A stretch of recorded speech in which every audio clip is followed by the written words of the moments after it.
Today, mindfulness is widely embraced and well-known. However, one philosopher has raised concerns about certain forms of mindfulness. Here are 3 reasons to consider being cautious about mindfulness. You have been invited to dinner at a friend's house where they've prepared a lovely beef bourguignon. You all sit down at your places, ladle out your portions, and get to work. Halfway through dinner, you suddenly notice something odd has happened to the person sitting across from you. She has completely stopped talking. What's more, she is staring at you with the dead eyes of a Halloween mannequin. "Are you all right?" you ask, a touch nervously. She starts sharply as if you've broken her reverie. "Oh, sorry," she says. "I'm trying mindful eating. I'm focusing on every bite." Unless you've been living on the moon for the last 10 years, you have probably heard of mindfulness. Schools and companies worldwide have been riding high on the mindfulness wave.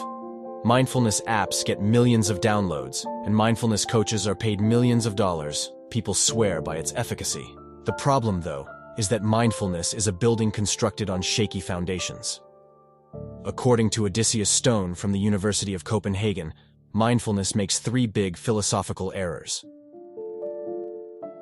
If you've ever experienced some guided mindfulness, you likely heard something like this. Imagine your thoughts are like cars, and you are watching them pass. Here comes a thought. There goes the thought. Do not pause for too long on any thought. Let them come. Notice them. And then let them go.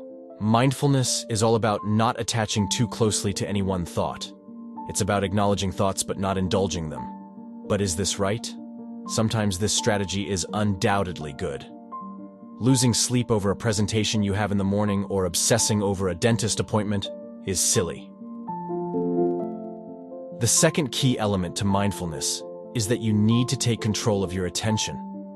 It is built on the idea that we have supreme power over how and what we focus on. Our minds are like a spotlight, and we are the spotlight operators. We choose to focus on our anxieties.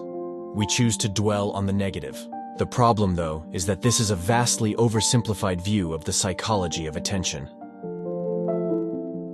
The third dubious piece of mindfulness wisdom is the idea that we should live in the moment and seize the day, focus on the now, and spend as little time as is practically possible on the past or the future.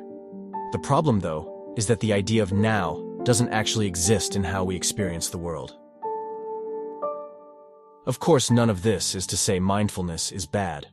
There's a reason millions of people around the world practice it. There's a reason people chew their beef bourguignon with peculiar intensity. It works.